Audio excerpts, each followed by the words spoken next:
All right, kiddos, here we go. Notes week 21, part 2. So we're dealing with variables that have exponents and how to combine them. So just as a refresher, we just recently talked about something like this. So x to the third times x to the second would be x to the fifth. When we're multiplying, we add the exponents.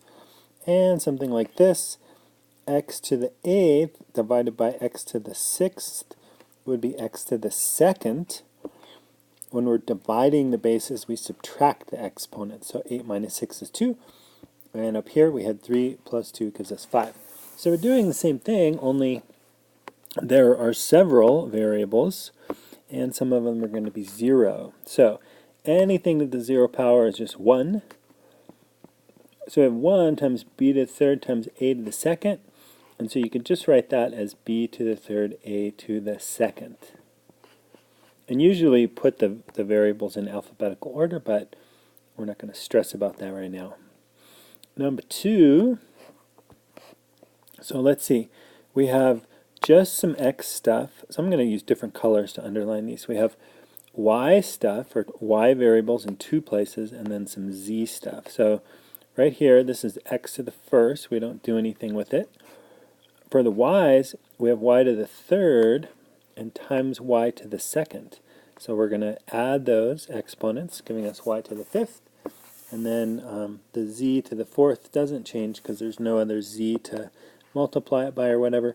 So our answer would be x times y to the fifth times z to the fourth. And that is simplified. Number 3. So x to the 0, that's going to give us just 1. And then we have a y to the sixth and an x. So I'm going to write this as x, y to the sixth, because technically they should be in alphabetical order. But you see how it's just x to the first, we don't have to write the 1, and y wasn't changed, it's y to the sixth. Alright, number 4 looks like this. So we're going to combine the m's. M to the 10 times m to the 2 gives us m to the 12th. We add the exponents. And n to the 3 and n to the 0. 3 plus 0 is just 3, or we could just call that 1 and it would disappear. And then here for p to the 0 is also just 1. So we don't really need to write the 1. We've taken care of everything. And our answer would be m to the 12th, n to the 3rd.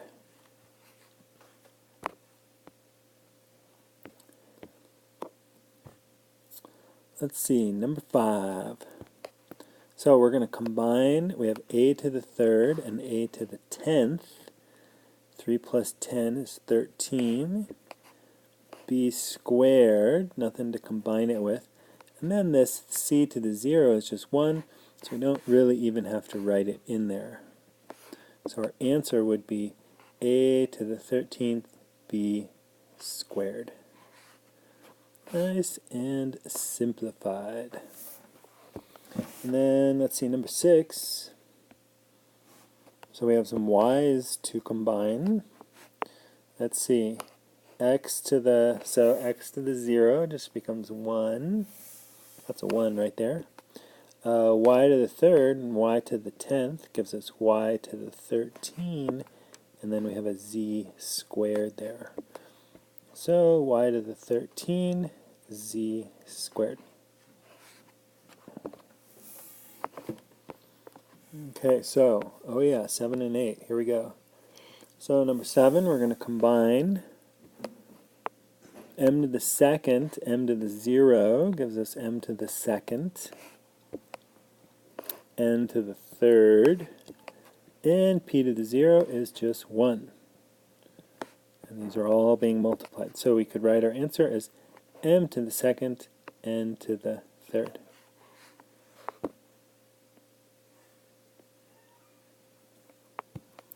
And let's see, x stuff to combine, so that gives x to 12 plus 0. And then we have y stuff, so y to the 15th times y to the 12th would be y to the 27. 15 plus 12 is 27. So our answer, x to the 12th, y to the 27.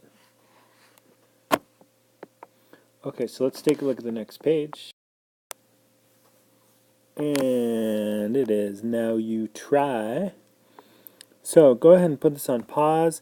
Now you try, and then I will just kind of write down the answers real quickly so you can check them.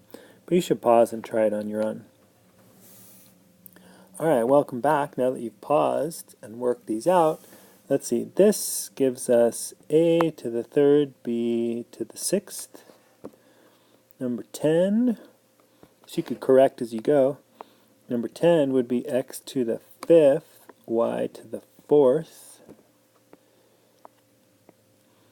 Number 11 would be y to the 18. The x disappears because that's just like x to the 0 is 1. What's going on here? Here we go. Number 12, m to the 3rd n squared. And number 13, we have m to the 6th, excuse me, m to the 6th n squared lmno p, like that. You could write o to the 1st, but, and over here this would end up being x to the 13. Okay, thanks for listening.